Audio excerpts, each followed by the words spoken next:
The Closet. A short story by PJ Leonard.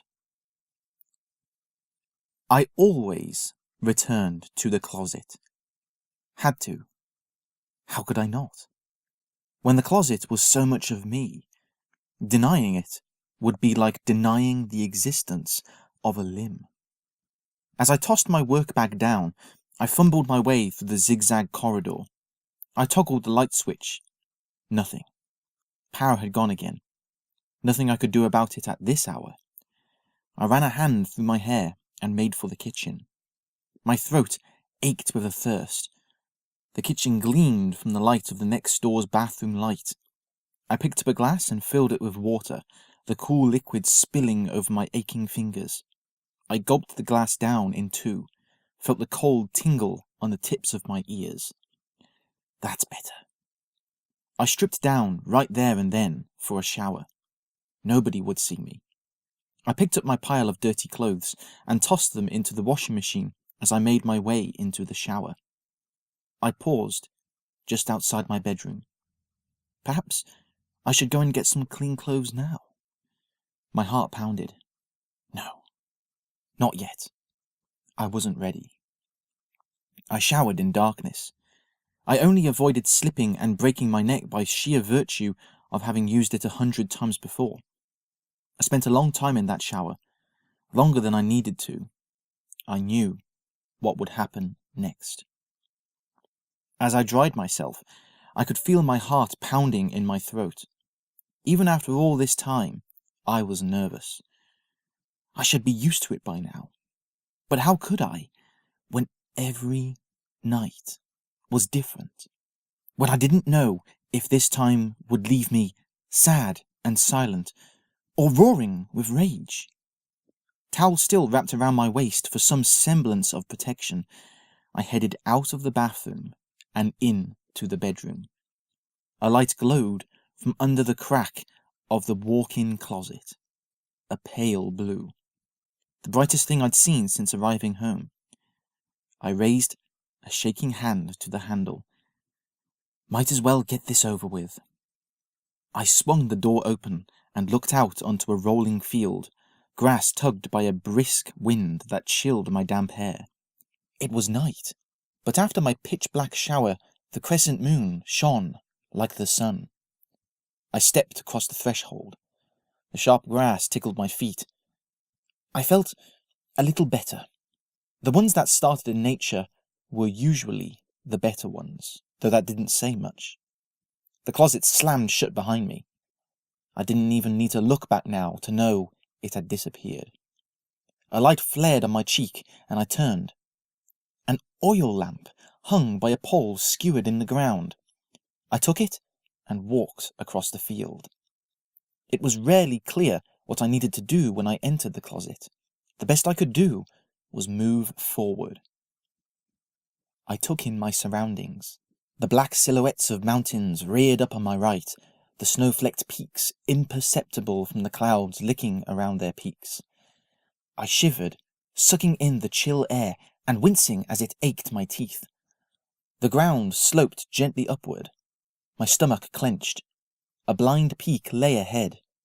It was going to reveal some kind of view.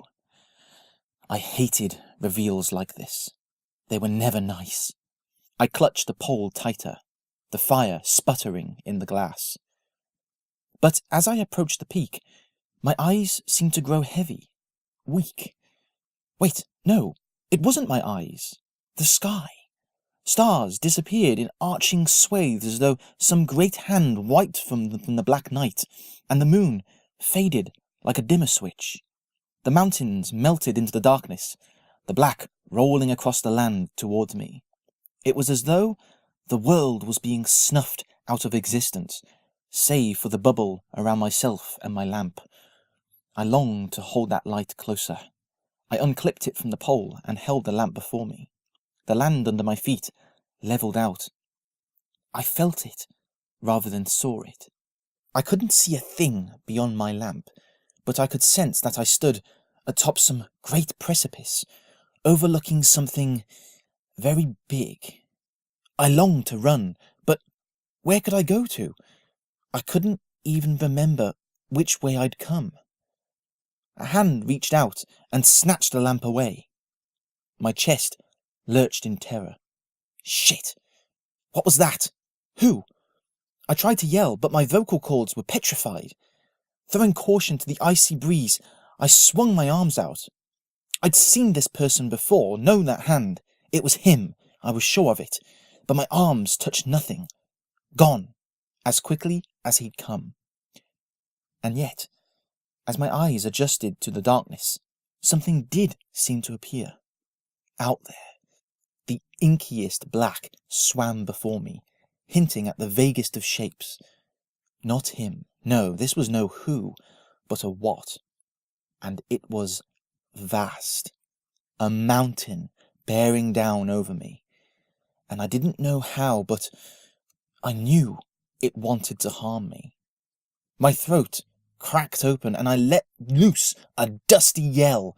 I spun around to run, slipped on the grass, threw a hand out, and grabbed a hold of something soft and thin as I crashed into the laminate wood flooring.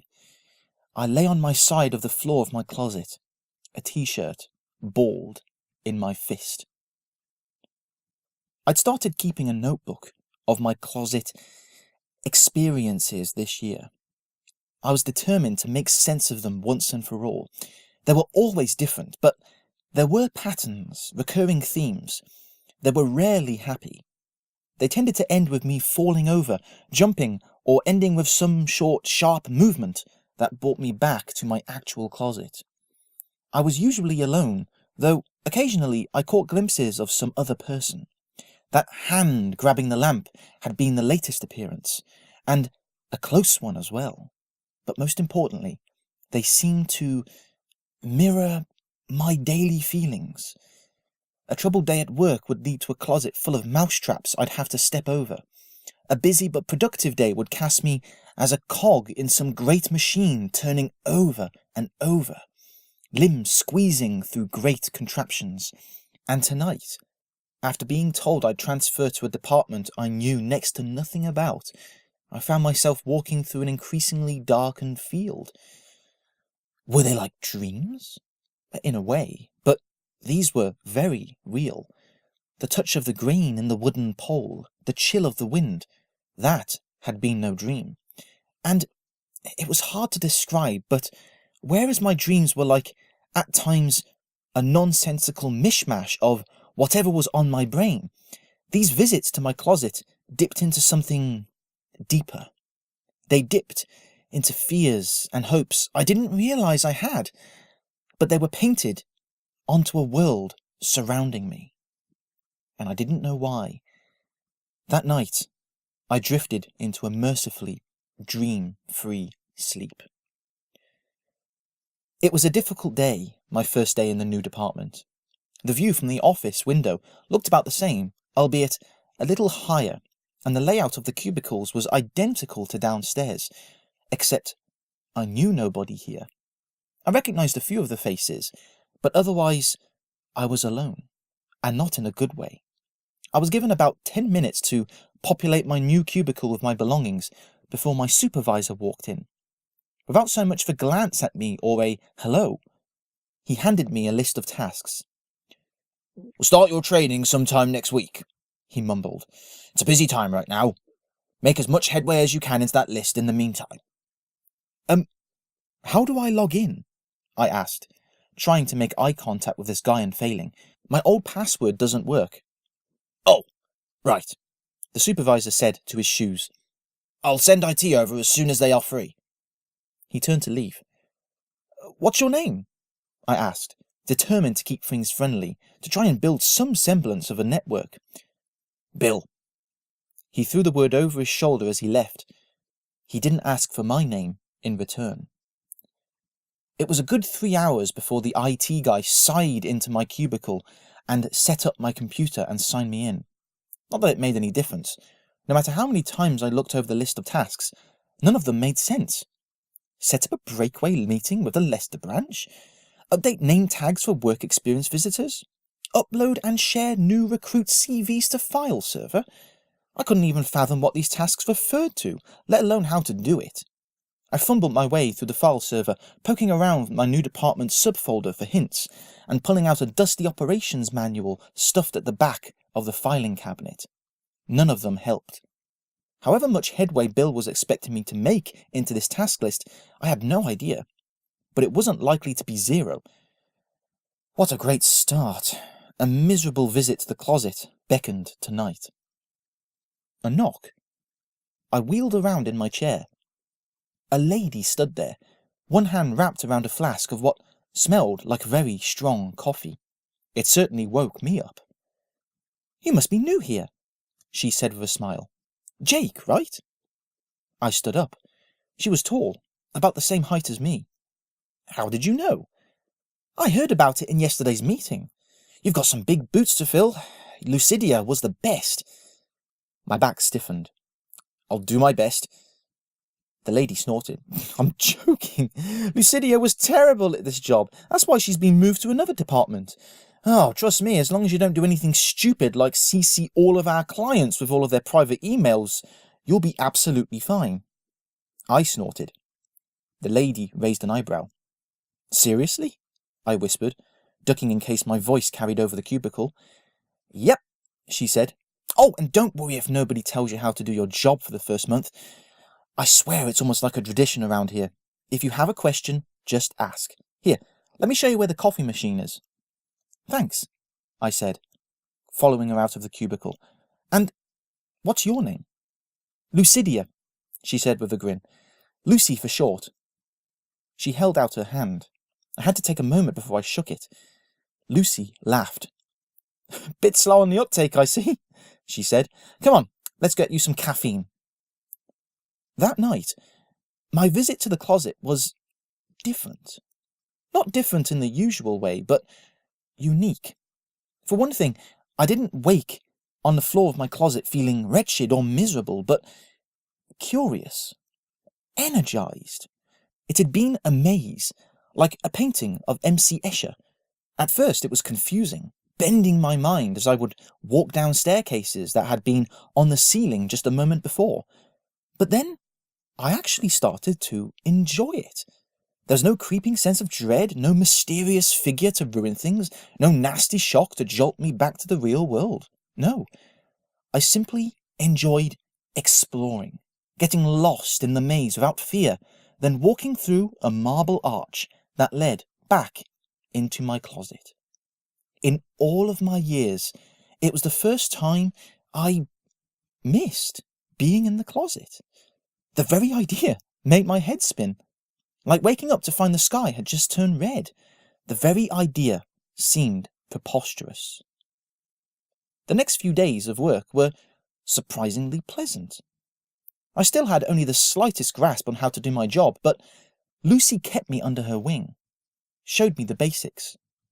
"Send a weekly report to Bill of the latest recruits who apply," she told me as she pointed at the export button on the interface. "He likes being kept in the loop."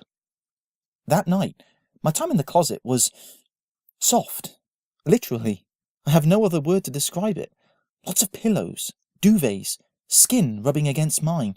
I would roll and toss through an endless mountain of soft things, not sure which way was up, not breaking free until I rolled through two familiar-looking shorts and stepped out into my closet.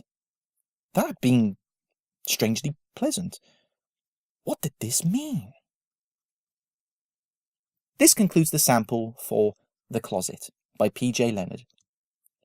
The full version will be released on May 31st, 2017, downloadable through Smashwords. The link will be in the description below on that date. If you have enjoyed this short story, please visit my website, the link of which is also in the description, where you can find many other short stories which you can listen to and download for free. However, if you wish to support my work, please also consider downloading a paid book or supporting me on my Patreon. Again, the link in the description below. The full version of The Closet will be released on May 31st, 2017. Thank you for listening.